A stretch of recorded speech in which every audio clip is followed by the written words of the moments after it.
Olá, estamos aqui mais uma vez no canal GPost. Eu sou Frederico Costa e estamos com a grata presença do André Freire, historiador, certo? Que vai dar o pontapé nesse mês de agosto, no qual faremos diversas atividades em torno do pensamento e da atividade revolucionária de Leon Trotsky, que dirigiu a Revolução Russa junto com Lenin. E eu acho que a discussão inicial quer dizer, a primeira pergunta é: Trotsky é atual? Né? Por que é importante essa pergunta, no meu ponto de vista? Várias pessoas, vários historiadores, vários militantes, né, reconhecem a importância de Trotsky na história.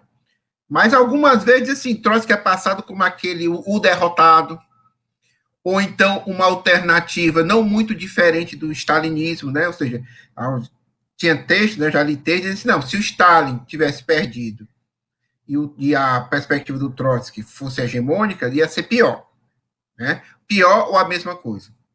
Então, hoje, né, nesse mês de agosto, há 80 anos atrás, Trotsky era assassinado, né, por um agente, né, da polícia política soviética, sob o mando de Stalin, né, que era o representante da burocracia.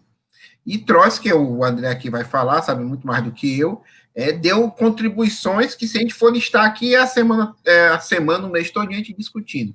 Mas eu queria, André, por gentileza, que você respondesse, né, essa primeira questão.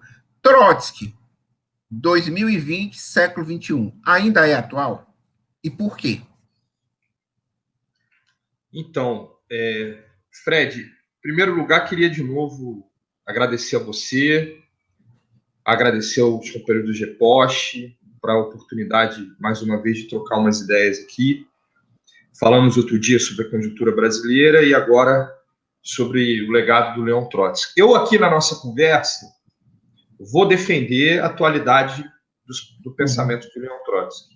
Separei 5 temas, poderia ter 10. Separei 5 temas para tentar comprovar essa ideia.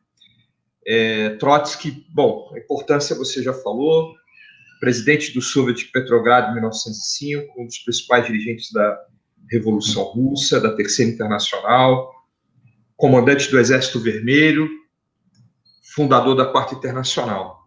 Então, é um repertório importante, tem uma relevância histórica, falar dos 80 anos do assassinato do Trotsky, mas o nosso foco aqui é a atualidade do pensamento dele, porque não necessariamente a relevância histórica quer dizer que o seu pensamento estaria ou não atual, isso é um debate. Trotsky se exilou no seu último exílio no México, chegando em 1937. No dia 20 de agosto, sofreu o golpe do agente do governo de Stalin e em 21 de agosto veio a falecer. Então, mais ou menos é isso. Então, eu queria dizer primeiro, Fred, eu acho que nisso a gente tem acordo, quando a gente vai defender a atualidade do pensamento do Trotsky, não quer dizer que a gente faça algum culto à personalidade ou trabalhe com a ideia de que tudo que o Trotsky escreveu foi correto, se revelou correto. Muitas coisas, inclusive, ele mesmo, em vida, se autocriticou, corrigiu vários de seus pensamentos, seja, por exemplo, em relação ao caráter do Partido Operário Social-Democrata Russo em relação ao debate com Lenin, antes da Revolução Russa, ou seja, pela questão da relação do partido com o sindicato. Bom, Trotsky mesmo se autocriticou e corrigiu muito das suas visões. E existem outros debates no movimento trotskista internacional sobre possíveis erros e equívocos que o Trotsky cometeu. Todos legítimos. Então, aqui não se trata de um culto à personalidade ou tornar o que o Trotsky escreveu um dogma. É sempre evitando anacronismos, entendendo as ideias dentro do seu tempo histórico e, principalmente, colocando em choque essas ideias com a realidade que a gente vive. Então, essa é um pouco a visão que eu tenho. Tem muitas muitos estudiosos, muitas correntes políticas pegam o que o Trotsky escreveu ao pé da letra. Né? E eu acho que não é bem o caso, acho que tem que entender as principais ideias.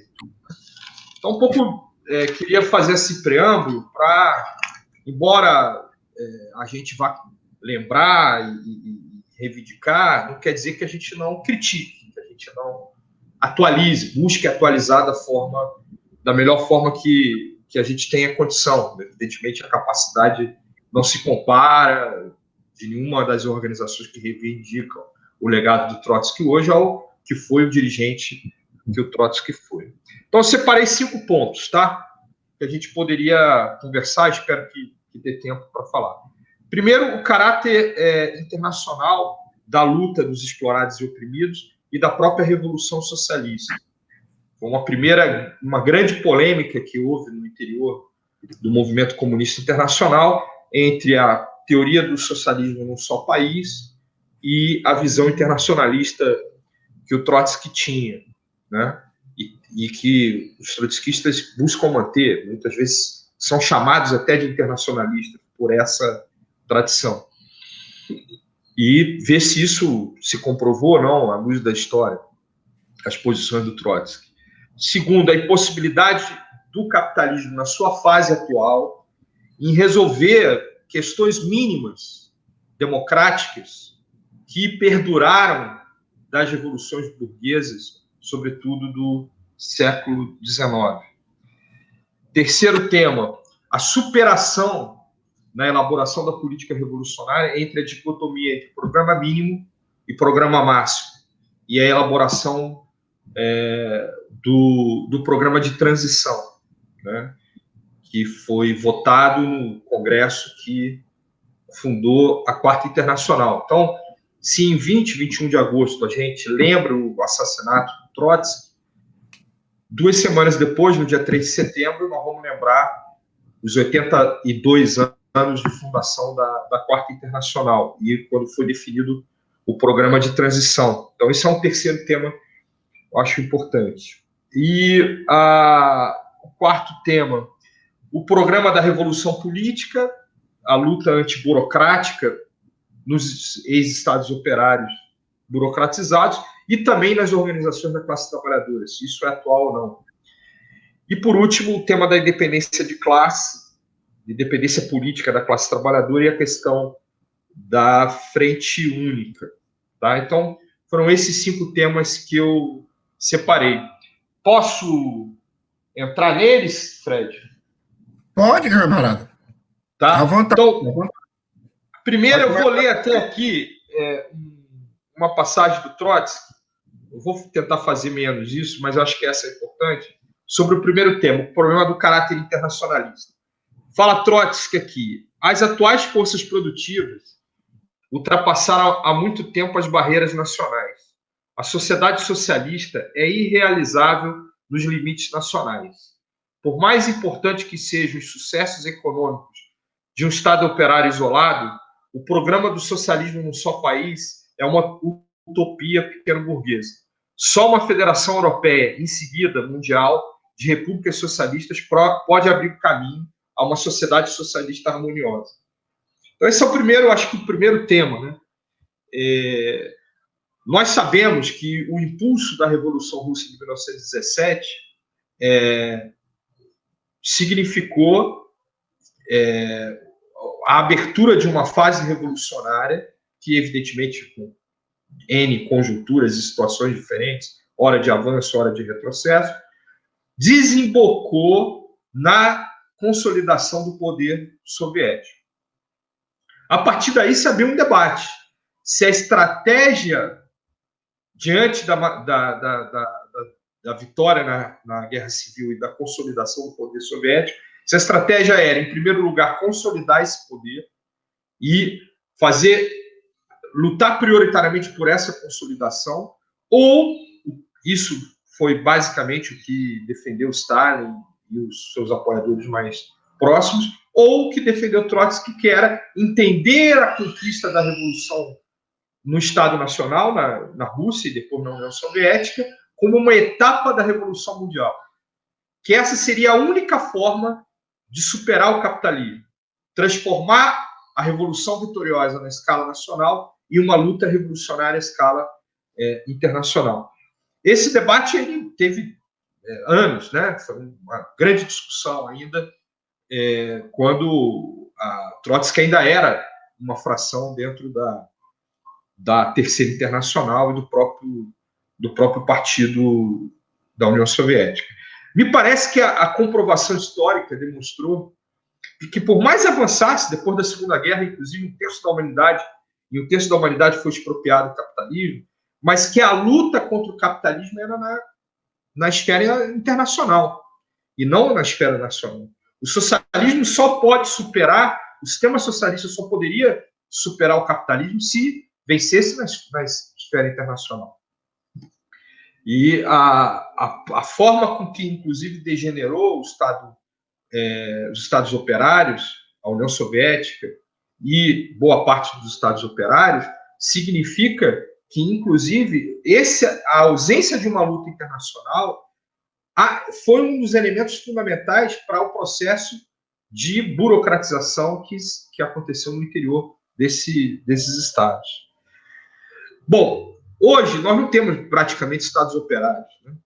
Há um debate sobre um ou outro país, mas houve um processo de restauração do capitalismo sobre a mão da própria burocracia dos partidos comunistas, né? Talvez o maior exemplo de todos é a própria China, que não foi sequer retirada do poder, e quem restaurou o capitalismo na China foi o próprio Partido Comunista, né? Mas eu acho que hoje, à luz da atualidade, me parece que é seguro afirmar que as ideias de Trotsky tinham bastante razão. E o próprio caráter da luta dos povos trabalhadores, oprimidos no mundo hoje, revela a necessidade de uma luta à escala internacional. Veja só, trazendo para a atualidade, para fechar esse primeiro tema. Esse ano também se completa, nós vamos comemorar os 10 anos do início da Primavera Árabe, né? Que começou na Tunísia no final de 2010. Desculpa. E a forma que se deu a Primavera Árabe, como ela se desenvolve a nível internacional, é uma demonstração inequívoca do caráter internacional da luta. Segundo exemplo, ano passado, nós tivemos uma onda muito importante no segundo semestre de 2019 na América Latina, Chile, Equador, Colômbia, Peru. Novamente, isso inclusive se estendeu para outros continentes, novamente demonstrando o caráter internacionalista da luta dos oprimidos e dos explorados. E, por último, o exemplo da atualidade mesmo, do momento atual, que é o levante antirracista nos Estados Unidos,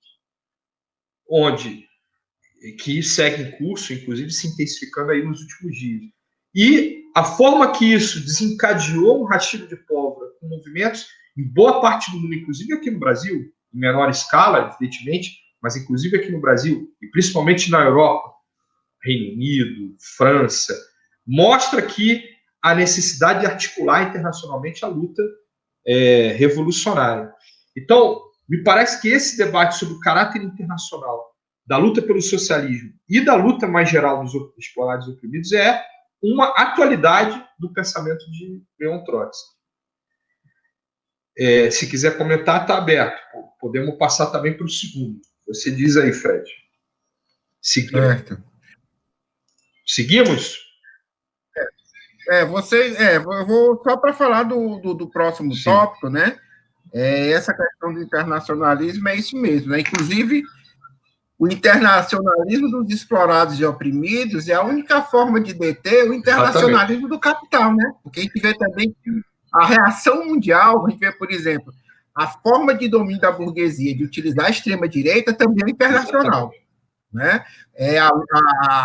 A destruição dos direitos sociais por parte do capital via os seus governos também é uma ofensiva internacional, né? Então, acho que isso faz parte da atualidade. E eu acho também uma coisa muito importante, que é a questão que você colocou, que é a incapacidade do capitalismo de responder às necessidades da maioria da humanidade. Porque esse é um diálogo necessário, inclusive hoje, com outras correntes políticas que estão no campo da esquerda, né? Porque isso vai determinar, inclusive, mais lá na frente, quando você for discutir, a questão da independência de classe, essa questão da frente ampla ou não frente ampla. Com certeza. Os últimos dados agora dessa semana são 30 milhões passando fome nos Estados Unidos. Ou seja, o núcleo central, o poder central do imperialismo no mundo, né, a gente pode dizer isso, né, dos países centrais, núcleo estão duro, né, está nos Estados Unidos, e nos Estados Unidos a resposta que dá, além do aumento da opressão racista, né, da misoginia, da extrema-direita lá, você tem 30 milhões de pessoas passando fome. Né? Então, acho que queria realmente que você comentasse isso, essa questão do capitalismo, né? Porque se o capitalismo tem capacidade de uma nova onda de crescimento e satisfação das necessidades humanas, então o capitalismo é progressista, então há setores de classe da burguesia, tanto interna como internacional, que vão empurrar, né, vão colocar para frente o desenvolvimento das forças, né, produtivas e tudo. Se não, certo? Essa é a grande questão, que é um debate que é atualíssimo. Né? É certo. Isso. Veja, olha só, há questões que poderiam ter sido resolvidas pelas revoluções burguesas. Só que essas questões chegam até a atualidade.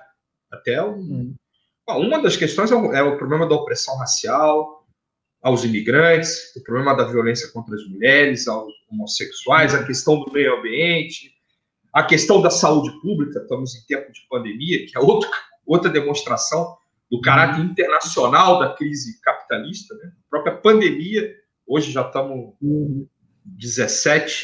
mais de 17 milhões de infectados, 680 mil mortos no mundo. É mais uma demonstração do caráter internacional. Mas voltando a esse tema, veja, o Trotsky teve uma percepção que é o seguinte: ao discutir a revolução permanente, a teoria da revolução permanente, que ficou para ser resolvido pela luta, pela revolução social de caráter socialista, esses problemas. E era necessário articular essas lutas, a luta contra o racismo, contra o machismo, contra a opressão nacional, a luta em defesa do meio ambiente. Por exemplo, uma bandeira simples, desmatamento zero na Amazônia. É impossível ser feita pelo capitalismo. Reforma agrária é impossível ser feita pelo capitalismo.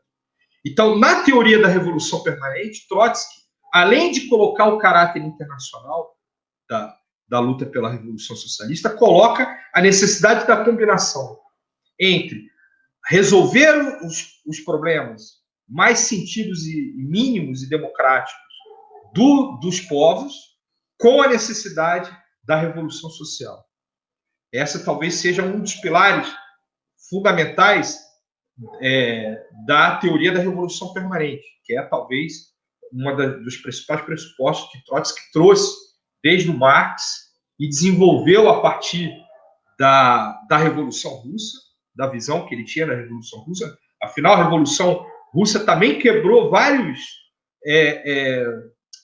pressupostos do próprio marxismo até então, né? Porque era um país muito atrasado que experimentou um avanço muito grande com a Revolução de 1917. Então, o primeiro Estado operário, a primeira expropriação da burguesia, não se deu num polo mais avançado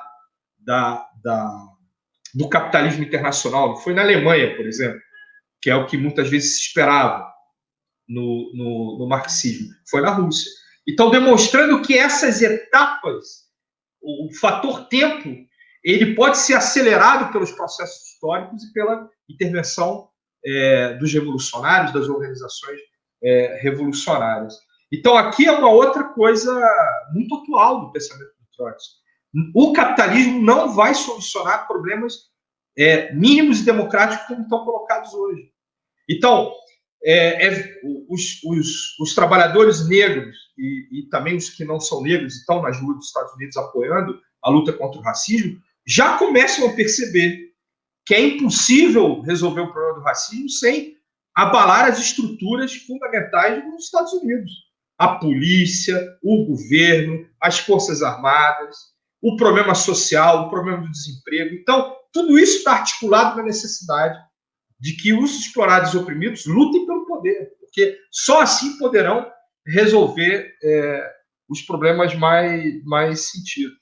Então, o programa da Revolução Social vai ter que necessariamente incorporar todas essas demandas das massas populares, né? Sejam elas democráticas. Então, nós não devemos ignorar. Nós lutamos para a Revolução Social e ignorar essas questões que muitas vezes são apresentadas como questões mínimas, mas são as questões fundamentais que podem levar milhões e milhões a se moverem contra o capitalismo. Bom, a atualidade disso não precisa nem falar. É a luta, a crise climática, a luta em defesa da Amazônia, o problema por exemplo, o problema da nacionalidade, queria dizer isso, por exemplo, Catalunha, que tenta há muitos anos se libertar do Estado opressor, do Estado espanhol. Não consegue, porque nem o direito à nacionalidade é possível conquistar no capitalismo sem lutar diretamente contra o Estado espanhol, contra a União Europeia. Então, esse processo revolucionário a engrenagem dele está muito articulada. Isso tem a ver com a visão do Trotsky na Revolução Permanente. Segundo aspecto, fale. Isso, continua. Depois você já coloca. Isso que você está falando tem tudo a ver porque coloca as condições da necessidade do programa de transição. Isso que você está colocando. E eu vou para isso agora, porque eu acho que muito tem a ver com isso. Trotsky, inclusive, chega à conclusão, em 1933, da total falência da Terceira Internacional diante do ascenso do nazismo, do fascismo, dos erros graves políticos que a direção do Comitê e do governo da União Soviética tomou na luta contra o fascismo e o nazismo. E durante 5 anos, ele não vai a uma coisa autoproclamatória direta, ele durante 5 anos batalhou pela fundação da Quarta Internacional, inclusive com debates polêmicos no interior da própria oposição de esquerda, né? Muitos eram contra, achavam precipitado a fundação da Quarta Internacional, que era para se dar em 1936, acabou se dando em 1938. Nesse congresso de fundação, que Trotsky, inclusive, não pôde estar presente por questões de segurança, foi aprovado um documento que hoje é conhecido por todos como Programa de Transição. Na época tinha um nome, né? A Agonia do Capitalismo e as Tarefas da Quarta Internacional. E esse programa, ele tem uma atualidade, na minha opinião, não pela sua letra, não pelas palavras de ordem, não pelo que ele falava exatamente sobre a situação concreta que se vivia na década de 30, que evidentemente é impossível fazer uma transposição absoluta. Mas ele é atual pela sua metodologia. E é isso que eu queria também rapidinho aqui fazer a leitura do texto do Programa de Transição, que eu acho que é muito importante. A Quarta Internacional não rejeita o programa das velhas reivindicações mínimas, na medida que elas conservam, ao menos em parte, alguma força vital. Defende incansavelmente os direitos democráticos dos operários no quadro de uma perspectiva correta, real, ou seja, revolucionária. À medida que as velhas reivindicações parciais, mínimas, das massas chocam-se com as tendências destrutivas e degradantes do capitalismo decadente, isso ocorre a cada passo, a Quarta Internacional levanta um sistema de reivindicações transitórias, cuja essência reside no fato que, cada vez mais aberta e resolutamente, elas estarão dirigidas contra as próprias bases do sistema burguês. O velho programa mínimo é ultrapassado pelo programa de transição, cuja tarefa consiste na mobilização sistemática das massas em direção à revolução proletária. Então, o que ele está dizendo? A social-democracia, segundo o Internacional, é o grande exemplo, talvez o maior, sobretudo na Alemanha, da separação absoluta entre o programa mínimo e o programa máximo. Então, a vida real do Partido Social Democrata Alemão era a luta pelo programa mínimo. Era a luta pelas reformas, pelos avanços, sejam salariais, de direitos democráticos. E a luta pelo socialismo era dedicada aos discursos do 1º de maio, nos dias de festa. Certo? Ao mesmo tempo, ao contrário, existem muitas organizações, e antes e até hoje, que abrem mão das lutas imediatas, das lutas mínimas, como se elas fossem pouco importantes, e só fazem propaganda do socialismo, da revolução, da ditadura do proletariado. O método do programa de transição, ele revoluciona tudo isso, porque ele defende que na elaboração da política revolucionária nós precisamos partir do nível de consciência e, portanto, partir das necessidades mais prementes, mais mínimas, mais necessárias, mais sentidas pelas massas e fazer uma ponte dessas reivindicações mínimas com a necessidade da mudança do sistema político, social e econômico, que seria a tomada do poder pelos explorados e oprimidos. Então, a arte da política revolucionária não é ignorar os problemas mínimos, mas é partir deles. Mas tampouco é se limitar ao programa mínimo e não colocar necessidade. Afinal de contas, como a gente estava discutindo na segunda questão, sobre a impossibilidade do capitalismo e resolver os problemas mínimos, só na luta pelo poder, na luta dos trabalhadores, dos explorados e oprimidos pelo poder, nós podemos conquistar e manter as conquistas mínimas que a gente obtém nesse processo de luta. Então, o programa de transição ele vem, e isso é muito atual. Essa metodologia de fazer política é muito atual. E é uma superação que tem a ver muito com as ideias de Trotsky, porque ele foi desenvolvendo na necessidade de fundar a Quarta Internacional. Certo, Fred? Então, passamos pelo terceiro tema, Isso.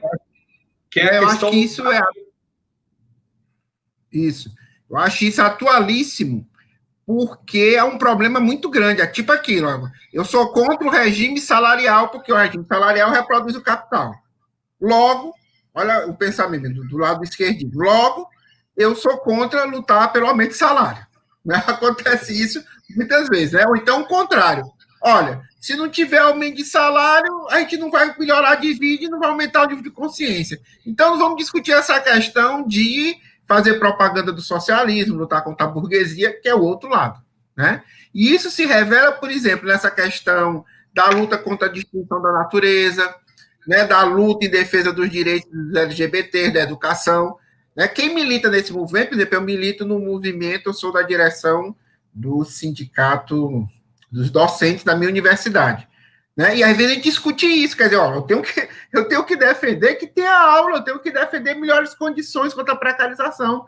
E ao mesmo tempo que eu defendo isso, eu tenho que dizer, gente, e isso só pode ser garantido numa luta que vá além dessa luta imediata.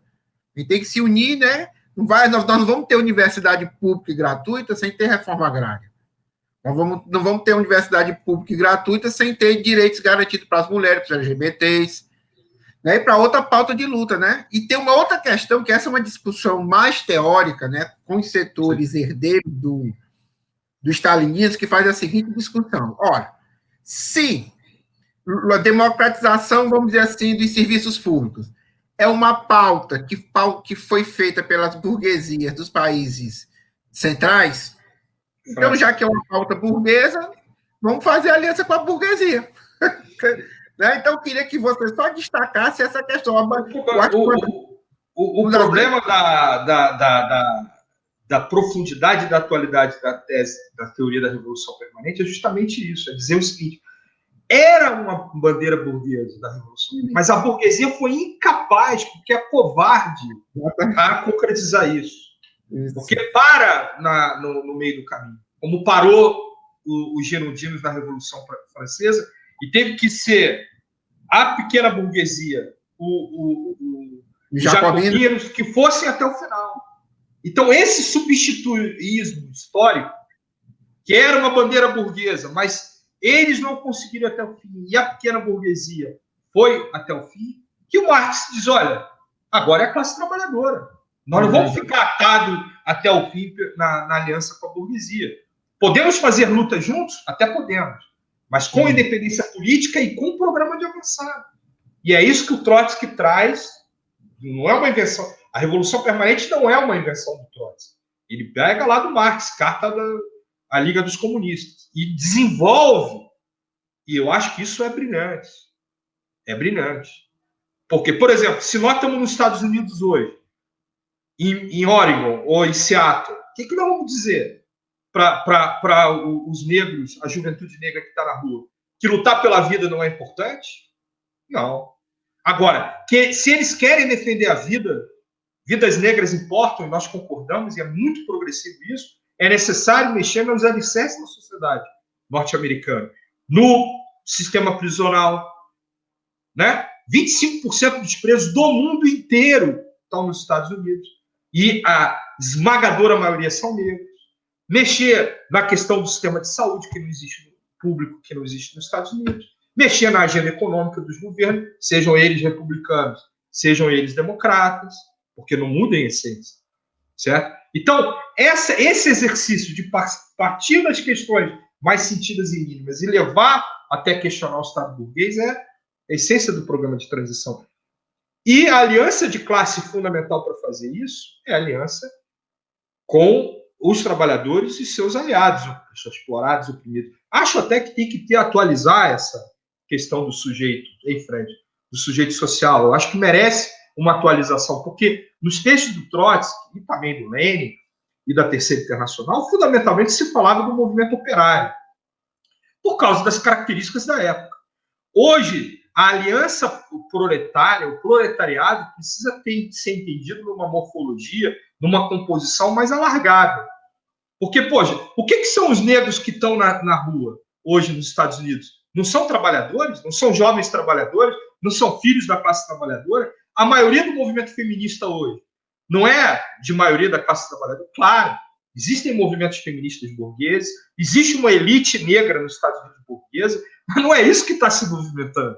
Quem está se movimentando é a classe trabalhadora negra, feminina, LGBT, e é isso que nós temos que articular. Então, é necessário, sim, uma atualização na questão do sujeito social, certo? Isso é importante, sem perder a centralidade do trabalho, da classe trabalhadora. Não é isso que eu estou falando. Agora, a aliança de classe precisa ser vista como uma coisa mais ampla, na minha opinião. Não, isso é importante, eu debato muito. Quando eu explico para meus alunos, até digo, mas gente, classe operária, proletariado, não é só aquele cara que está com o machado, com o martelo, né? O Marx já dizia que o setor de transporte acrescenta mais valor, ou seja, então, pense, nessa perspectiva, o setor de transportes é um setor que é ligado à classe operária. Né? Professor da rede privada produz mais valia, e aí vai. Não, e nós tivemos um exemplo nessa semana de como é fundamental, por exemplo, os metroviários de São Paulo não aceitaram a chantagem do governo do Alckmin e decretaram uma greve. Começou na noite de uma terça ou quarta-feira e 1h30 da manhã o governo voltou atrás. E uma greve que durou de 0 hora a 1h30 da manhã. Foi apenas essa greve, porque ia parar São Paulo em meio à pandemia, fez com que o governo, que durante um mês se negava a atender a proposta, garantir praticamente a renovação de todo o contrato coletivo. Então, esse problema do setor estratégico da classe trabalhadora, ele tem que ser visto de forma mais ampla. Os metroviários, o transporte, parar a produção através da sua circulação é também uma questão estratégica. E o metroviário de São Paulo é um exemplo claro. Ou, se quisermos entrar na questão do debate do precariado, o que são, por exemplo, o pessoal dos APPs, a luta que isso é parte da classe trabalhadora, meu Deus. Se a gente ficar agarrado a um conceito sociológico, aí sim seria dogmatismo. E aí eu acho que... Né, eu acredito que se o Trotsky tiver vindo, vou dizer, é tudo classe trabalhadora e vamos colocar em luta, em ação, através do programa de transição contra o capital. Acho que essa é a visão que nós teríamos que reivindicar.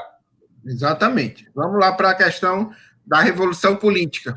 Esse é um tema que aí entra mais diretamente na polêmica com o stalinismo, porque, veja só, a visão... Porque houve um embate e muitos filmes, documentários, analistas políticos, às vezes até não de má intenção, tentam transformar o conflito Trotsky-Stalin como um problema quase que moral, né? De pessoal também, personagens. E, na verdade, não é isso. né? A visão do Trotsky era, caso tudo que não avança retrocede. Essa era a visão, né? Então, se a Revolução Russa não estendesse para a escala internacional, ia criar problemas políticos, programáticos no seu interior, que poderiam se voltar contra o próprio processo revolucionário. E o tema da burocratização é o tema o produto do isolamento do processo revolucionário russo, da derrota da Revolução Alemã 19 e 23, foi criando condições sociais, ampliação do partido, dos cargos do partido, dos funcionários do partido, foi dando base social para aparecer um fenômeno como foi o fenômeno do stalinismo. Não é um problema da mente doentia de uma pessoa, é um problema social. E o poder que no início do processo revolucionário da Rússia, em 17, estava na mão dos soviets, isso foi intensamente debatido entre Lenin e Trotsky, foi uma polêmica, né? O Trotsky defendeu, Lenin dizia, o partido toma o poder. E o Trotsky, não, quem toma o poder é os soviets. Eles chegaram a um acordo quase que tático, que era, toma o poder e entrega aos soviets. E essa é a imagem da Revolução Russa. O partido bolchevique toma o poder e entrega aos soviets. Essa é a imagem. Isso era produto de uma polêmica, porque o Trotsky tinha uma visão, que depois se revelou equivocada, que era só seria legítimo se fosse os soviets tomar o poder. E se chegou a essa formulação. Pois bem, isso que foi tão caro no processo insurrecional foi perdendo fundos. Sai os soviets, entra o poder direto do partido. E isso gerou o processo de burocratização. Então, a oposição de esquerda no interior da União Soviética, e depois a oposição de esquerda internacional, surge com um programa anti-burocratização, que era tentar devolver o poder político às massas, organizadas nos soviets, sem nenhum fetiche dos soviets, em qualquer processo de auto-organização, em qualquer organismo de auto-organização das massas. Esse programa antiburocrático, que, de novo digo, não é um programa moral, não vem de uma natureza pura do trotskismo e degenerada do Stalin, mas justamente tem a ver com os conflitos ali no processo revolucionário real que ocorreu na Rússia, foi uma das marcas da oposição de esquerda depois da fundação da Terceira Internacional. Evidentemente, o processo do stalinismo degenerou de forma brutal, numa coisa que deveria envergonhar todos que hoje tentam ainda manter, de alguma forma, de pé a figura do Stalin e daquela burocracia que tomou conta lá, do poder na União Soviética. Mas houve uma raiz, e a raiz foi o processo de burocratização, a derrota da Revolução Internacional e a teoria do socialismo num só país. Pois bem, olha que interessante, que eu queria defender a atualidade desse programa, né? A revolução política preconizada por Trotsky nos ex-estados operários, na minha interpretação, isso é um debate entre os trotskistas, foi derrotada. Essa é a minha interpretação, certo? Eu sei que isso é uma polêmica, não sei nem o que o Fred acha disso, depois ele fala. Veja só, o programa da revolução política era manter as conquistas da revolução sociais, econômicas, os avanços sociais e tirar a burocracia, devolver o poder político para as massas. O que aconteceu no final da década de 80 e na década de 90 não foi uma revolução política, porque se tirou a burocracia, em alguns casos, outras elas estão aí até hoje, se revigorando, e, ao contrário, se destruiu todas as conquistas da Revolução, seja na União Soviética, seja no leste europeu. Então, nós não podemos dizer que o que houve foi uma revolução política vitoriosa, ao contrário. Agora, contraditoriamente, esse programa da revolução política, da luta antiburocrática, ele é atual. Não porque existam estados operários, ele é atual principalmente nas organizações da classe trabalhadora, nos sindicatos, nos movimentos sociais, no movimento estudantil, nas centrais sindicais. A luta antiburocrática é uma luta muito atual e decisiva. Que sejam os trabalhadores, os oprimidos, que controlem as suas organizações, e não uma casta dirigente, é um exercício do poder político que as massas têm que fazer quando chegarem à tomada do poder. Por isso a atualidade do programa.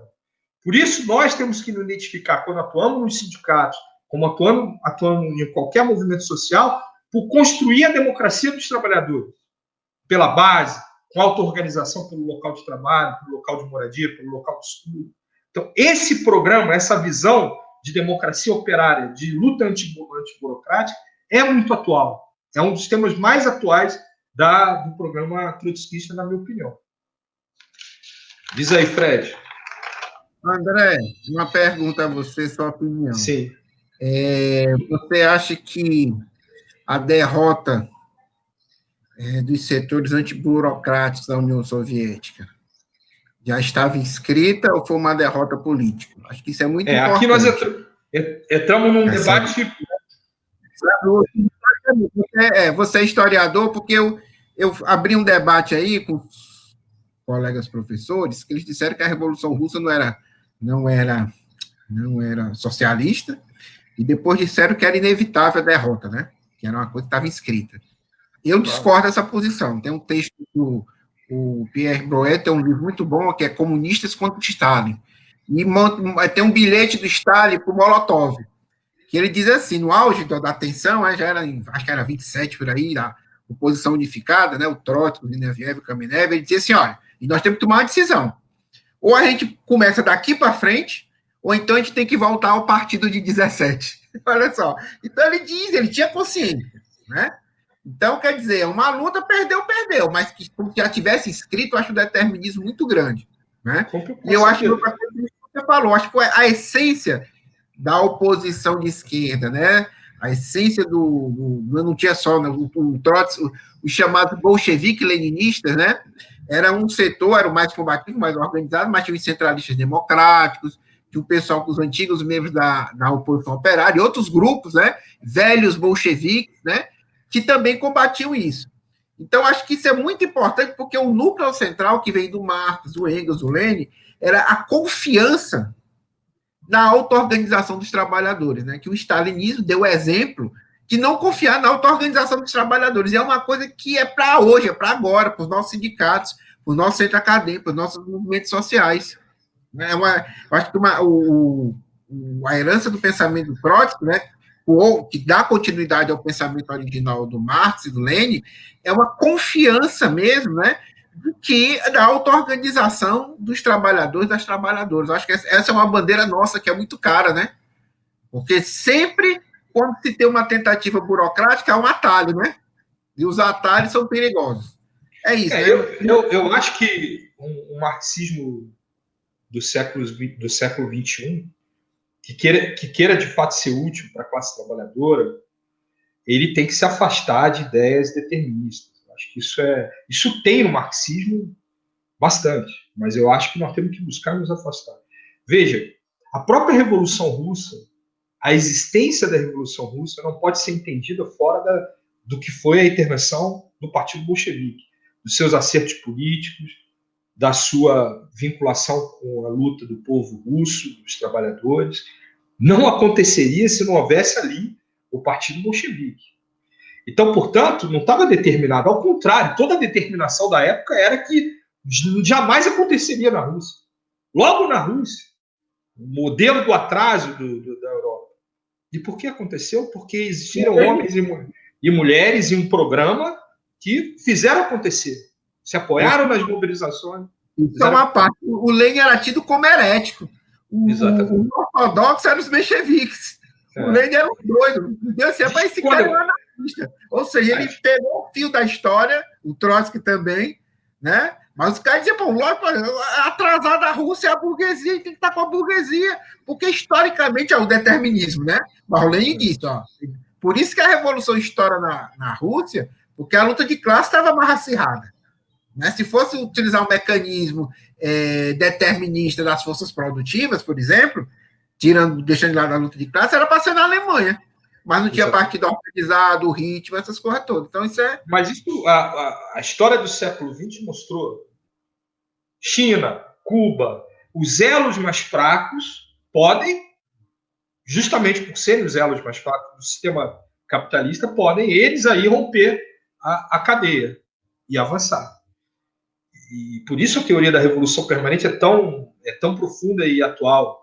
Exatamente por isso. E quem sabe não num país periférico que nós vamos tomar o poder e vamos reconstruir o paradigma do poder dos trabalhadores. Acho que é para isso que, inclusive, a gente... E André, onde é que fica essa última questão sua aí que você levantou? Onde é que fica essa história da independência de classe? Eu vou terminar com isso. Agora, eu só queria dizer o seguinte, se vale para a tomada do poder na Rússia de 17, que se não teria acontecido sem o ator Partido Bolchevique e tal, vale para depois da tomada do poder. Por que estava predeterminado? Houve uma luta política e a oposição de esquerda. Há, inclusive, muitos companheiros nossos que criticam erros políticos do Trotsky na luta burocrática contra o Stalin. Há vários debates, que acho que não é o caso de entrar aqui, mas se o Trotsky não errou por ter se resguardado no primeiro momento, logo depois da morte do Lenin, com o Diário das Secretárias, com a Carta do Testamento, se não era hora de ir para cima, por quê? Porque a oposição, o que foi ser a oposição de esquerda, tinha muito peso na Rússia, muito peso político. Poderia ter outro desfecho. Poderia sim ter outro desfecho. Claro que elementos aí externos contaram, derrota da Revolução Alemã, tudo isso contou, né? Mas não havia uma predeterminação. Isso é completamente, me parece completamente equivocado. Agora, entrando no último tema que eu separei, repito, que eu separei, né? Eu sei que hoje é a inauguração de uma série de... Eu fico até mais tranquilo, porque coisas erradas e lacunas que tenho aqui serão corrigidas depois, né? Fábio, com certeza, vai enriquecer muito aqui, né, meu camarada? O problema é o seguinte, a emancipação dos trabalhadores será obra dos próprios trabalhadores. Isso que talvez seja uma das máximas mais simples do marxismo, das ideias do Marx, do Engels, foi se perdendo, né, na história do movimento operário. E hoje, muito mais a gente vê o império da conciliação de classe, né, de que era necessária uma composição das forças dos trabalhadores, o PSA, da esquerda, os setores da direita, para defender A, B ou C. E o Trotsky, se tem uma coisa que ele foi coerente do início ao fim, foi a defesa da independência política da classe trabalhadora. Veja bem, isso não quer dizer que não possa se fazer alianças de classe por determinado coisa específica, mas sempre com uma estratégia e nunca abrindo mão da independência política, das suas organizações, dos seus partidos, das suas entidades, dos seus sindicatos. Então, essa foi a visão que o Trotsky teve. E olha, esse debate ele tem uma história muito interessante, que começa na Terceira Internacional e depois vai até a fundação da Quarta Internacional. Porque o Trotsky sempre foi muito identificado com a defesa da Frente 1. O que é a Frente 1? Foi, inclusive, um companheiro que no Congresso da Terceira Internacional, se não me engano, no quarto Congresso, foi quem deu um informe em defesa da Frente Única, que foi muito polêmico na Terceira Internacional. Praticamente o debate durou de um congresso ao outro, uma série de conferências no meio, porque havia uma polêmica danada. Muitos dos comunistas eram contra... Bom, como que nós vamos nos aliar com a social-democracia que assassinou Rosa de Luxemburgo, que entregou a Revolução Alemã, que destruiu os soviets? Esse era o tom do debate. E o Trotsky sempre aportou aí, dizendo, olha, não tente repetir exatamente o que aconteceu na Rússia, porque não vai ser assim que vai acontecer nos outros lugares. O impulso revolucionário da Revolução Russa arrefeceu. Há uma ofensiva burguesa sobre os trabalhadores. E diante da ofensiva burguesa sobre os trabalhadores, o comunista não é que deve participar, o comunista deve propor a unidade da classe trabalhadora para resistir aos ataques. E vai ser nessa luta de preservação dos direitos e conquistas dos trabalhadores que as massas vão observar a diferença entre os comunistas e os social-democratas. É na frente das massas, e não dentro das editorias de jornal, hoje seria nas redes sociais, no Facebook, né? É na frente das massas em luta que os comunistas vão provar que são superiores à social-democracia, que a social-democracia é traidora.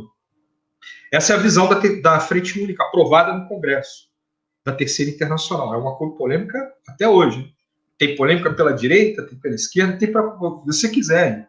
Né? Tem gente, por exemplo, que se reivindica marxista, que diz que o problema que foi um congresso que marcou o giro à direita da Terceira Internacional, porque votou a Frente Única. Existe essa posição. É um debate. O stalinismo foi o primeiro a bombardear a Frente Única. Em primeiro lugar, no auge do fascismo e do nazismo, se negou a aplicar na hora que era mais importante, porque não se tratava de um ataque ao salário ou ao direito, mas é um ataque às conquistas democráticas, a possibilidade de ter sindicato, de se organizar em partido, e eles diziam, a Terceira Internacional, o Partido Comunista Alemão, sob as ordens do Kremlin, que era, tanto faz, era igual à social-democracia no governo ou os fascistas nazistas no governo. Isso foi decisivo para a derrota na Alemanha, porque também na Alemanha era possível ter tido um outro desfecho. E o papel da Terceira Internacional em negar fazer frente única foi, inclusive, um elemento decisivo para que o Trotsky chegasse à conclusão, que ele demorou. Muitos diziam, você está insistindo demais na Terceira Internacional, dizer, calma, nós somos fração, vamos lutar e tal. E ele chega à conclusão que não era mais possível regenerar a Terceira Internacional justamente pelo erro diante do nazismo e do fascismo. Mas veja bem, olha que coisa curiosa. As coisas nem esquentaram. O auge disso foi em 1933. Em 1935, o stalinismo dá um golpe de timão, uma virada histórica. E depois de negar a necessidade da unidade na luta da Frente Única, ele passa a defender a Frente Popular, Congresso de 1935 da Terceira Internacional, que era governar com a burguesia. Olha, coisa que a social-democracia na época, né, hoje não, na época sequer dizia. Que a social-democracia que sempre se propôs naquele período governar sozinha para administrar o capitalismo. E a Terceira Internacional construiu como teoria geral a transformar a Frente Única numa frente popular, num governo com a burguesia. E Trotsky, o mesmo Trotsky que foi o campeão da Frente Única, da unidade de classe contra classe, foi o primeiro a polemizar contra a tese da Frente Popular. Que logo em 1936 nós vimos na França, na Espanha, o poder destrutivo da conciliação de classe nos processos revolucionários. Bom, se tem uma coisa atual no Trotsky, na minha opinião, é esse debate da década de 30. Porque hoje nós temos uma ofensiva burguesa a nível internacional. Temos setores de extrema-direita, muitos com características neofascistas, como esse pseudo-presidente que nós temos aqui no Brasil. E, de novo, se faz necessário ter uma orientação de frente única, de unidade de classe para derrotar o fascismo nos ataques. Perceba que, inclusive, em relação aos ataques, tanto a ala liberal da burguesia, Rodrigo Maia, como a ala extrema-direita, neofascista, Bolsonaro, Guedes, coincidem na agenda econômica, de esfolar os direitos dos trabalhadores. Então, mais do que nunca, frente única. Mais do que nunca, frente única para lutar.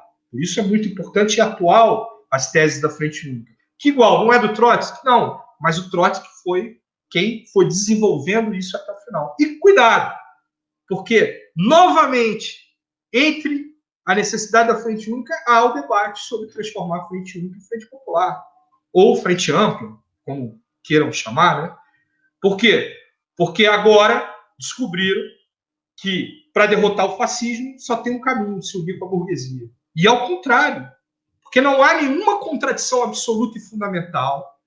Tem de regime, é verdade, é preciso reconhecer. Há uma diferença de projeto de regime político entre o Maia e o Bolsonaro. Isso é real.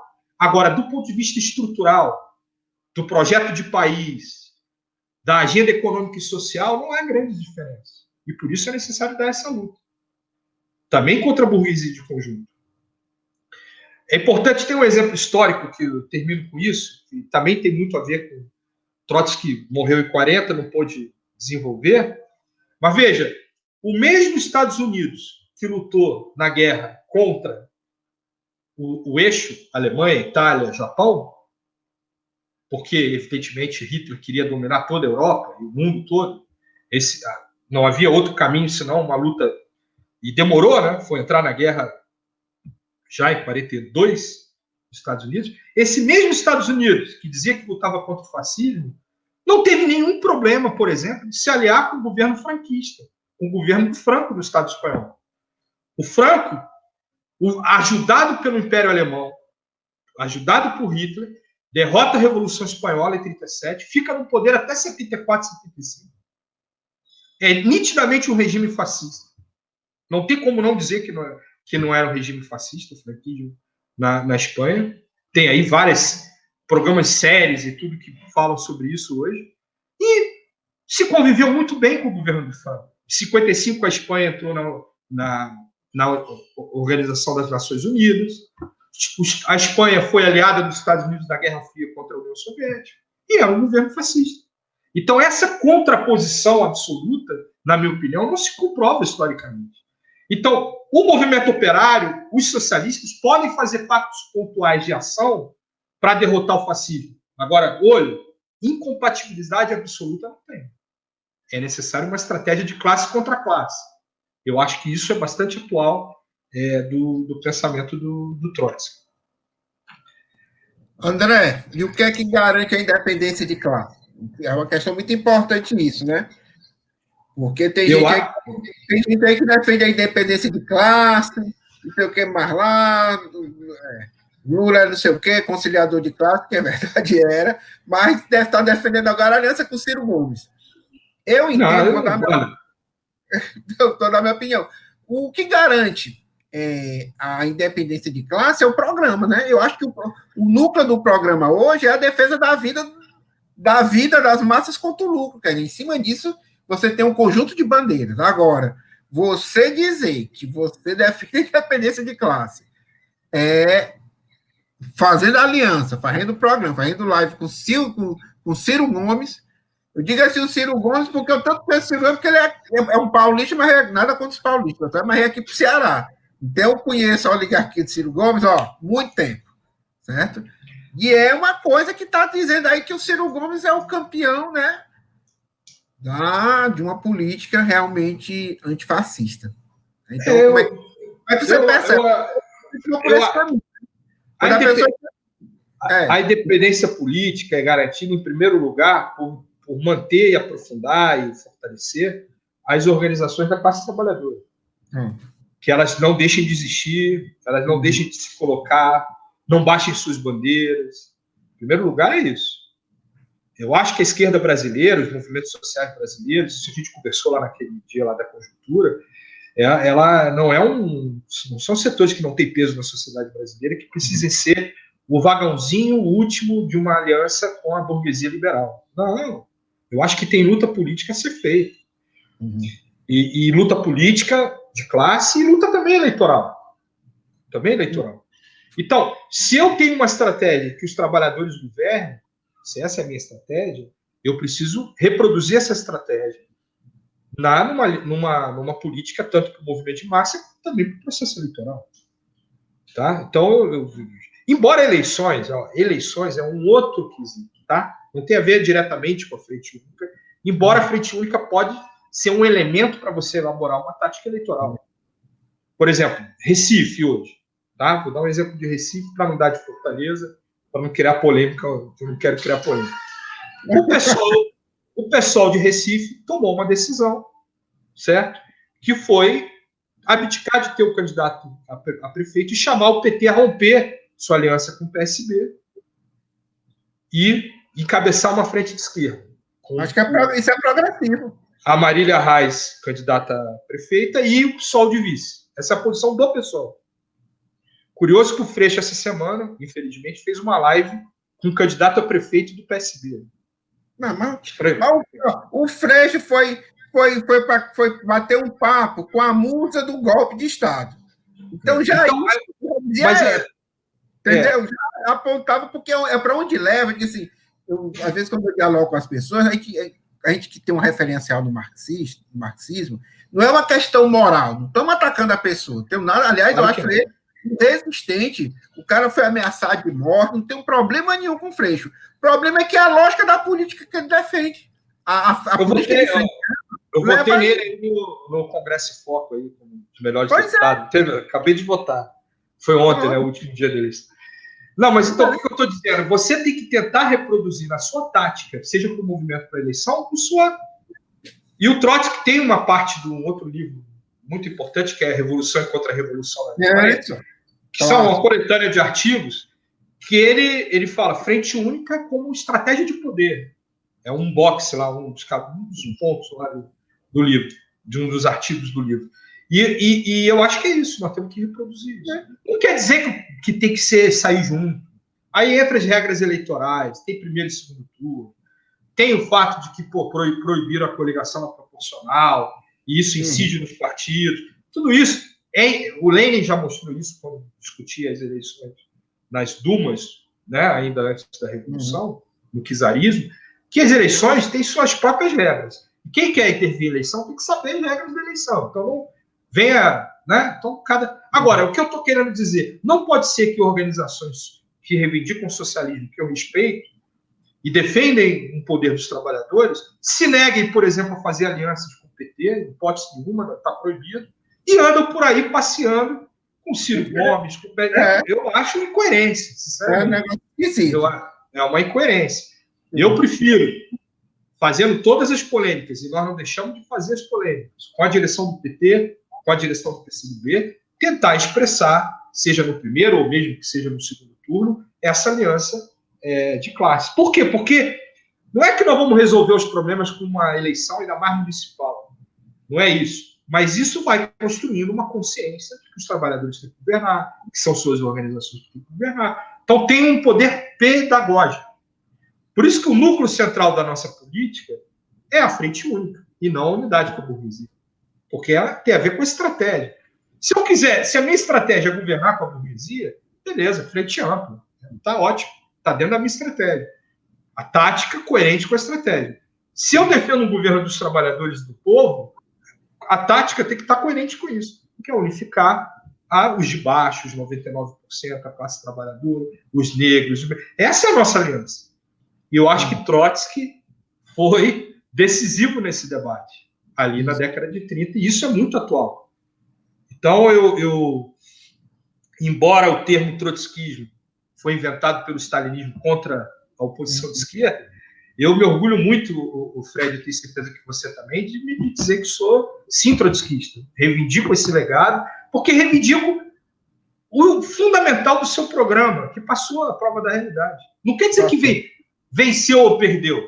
Não é esse o problema, é se passou a prova da história, se revelou as ideias mais corretas. E hoje é inegável que a contribuição do Trotsky é, inclusive, incorporada até por setores da própria imprensa burguesa. Porque é inegável que as suas ideias se revelaram como as mais corretas e são atuais.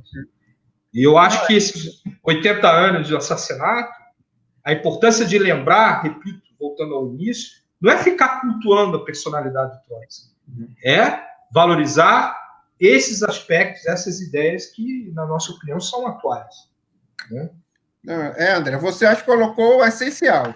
Os 5 pontos que você indicou, todos eles passaram pela prova da história. A necessidade do internacionalismo, né, onde o internacionalismo fracassou, o imperialismo avançou.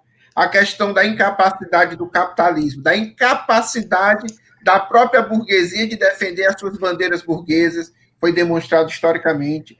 A questão do programa de transição, como a superação da diferença entre o programa mínimo e o programa máximo, é evidente, certo? A necessidade da revolução política, quer dizer, o Trotsky colocou, se não há uma revolução política nos países onde a burguesia foi expropriada, qual é a tendência? A restauração capitalista. E tá aí, a gente está vendo isso, tem uma discussão, quem é Estado operário, quem não é, o que é que vai, mas isso é importante, que faz parte da própria leitura da realidade. E, por último, né, a questão que é para hoje, para agora, o problema da independência de classe. Toda vez quando a independência de classe foi combatida ou pelo esquerdismo, que levou ao sectarismo e ao isolamento, ou pelo oportunismo de direita, que levou à capitulação da burguesia, as massas proletárias foram derrotadas. E eu acho que essa é uma luta muito importante. Já que você não vai entrar na polêmica, mas vou entrar na polêmica. Aqui também, em Fortaleza, a gente acha também que tem que sair Luziane e Rosendo para ser candidato. Porque... Eu não falei nada, hein? Você que está falando. Fora dessa. O importante, eu acho que essa é uma questão central do pensamento do Marx, do Lenin, do Trotsky. Eu sempre aprendi muito isso nos textos que eu leio. Para eles, o mais importante é o que fortalece, o que consolida a unidade das massas trabalhadoras rumo à tomada do poder. Então, você sair dividido não fortalece.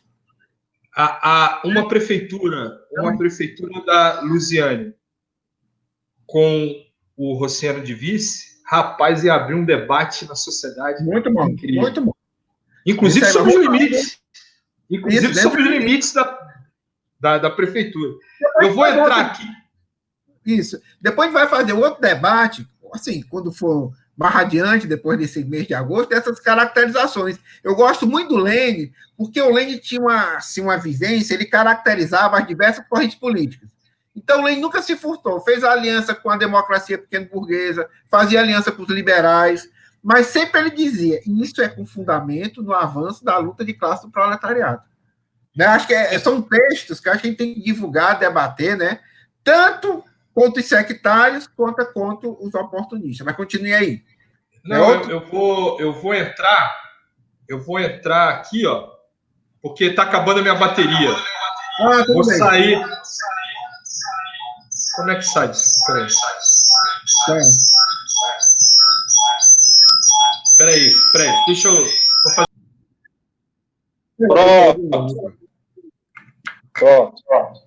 Pronto, olha aí. Bom, eu queria voltar a... Veja só, esse problema da restauração do capitalismo nos ex-estados operários. Trotsky não era a hipótese que ele apostava. A previsão dele é que teria revolução política. Os prognósticos do Trotsky não foram... Em geral, ele errou os prognósticos. Quarta Internacional de Massa... Tá? Mas está lá na Revolução Traída. Ele diz, se demorar muito, se o tempo passa, essa mesma burocracia que hoje defende as conquistas da Revolução para manter seus privilégios, ela, diante do fracasso econômico desses estados, vai passar de mala e bagagem para a defesa da restauração, para manter a defesa dos seus privilégios. Então, embora não fosse a hipótese mais provável, o que aconteceu foi exatamente esse trecho que Trotsky escreveu na Revolução Traída. Essa burocracia passa a defender a restauração, seja na China em 78, seja durante a década de 80, com a política da Glasnost na União Soviética. Então, foi pela mão da burocracia stalinista que a restauração se deu. E acho que isso é uma outra comprovação histórica. Sobre o debate eleitoral, eu vejo assim, ó, nós tivemos que, até não sei nem se é o caso de publicar isso, tá, Fred? Depois você vê. Nós tivemos um debate intenso no PSTU sobre esse tema. Muitos dos que hoje formaram a corrente política que a gente milita, que é a resistência. Não todos, né? Nem todo mundo teve que passou pelo PSTU, mas os que passaram tiveram um debate intenso sobre tática eleitoral. Porque o PSTU, à altura, chegou à conclusão, a direção majoritária do PSTU, de que a única tática possível para os revolucionários é a candidatura própria do Partido Revolucionário. Não poderia ter nenhuma frente eleitoral. E nós fomos estudar, porque, segundo essa ideia, que desde Marx, e principalmente passando pelo Partido Bolchevique, essa era a tática eleitoral utilizada. E nós fomos ter que estudar tudo isso aí, né? A intervenção do Lenin nas Dumas e tudo. E o que choca é a flexibilidade tática que o Lenin teve na disputa eleitoral que participou o Partido Bolchevique. Sempre com a estratégia de ganhar a direção política dos operários. Mas as eleições, a participação no processo eleitoral limitado, com votos censitário, com peso de voto muito menor do operário do que um burguês, foi fundamental essa participação eleitoral para que o Partido Bolchevique fosse ganhando a maioria entre os trabalhadores. E nesse processo, o Lenin fez alianças, o Lenin fez candidatura própria, o Lenin votou na segunda volta, na eleição interna, nos liberais contra os cadetes. Houve várias táticas eleitorais aí.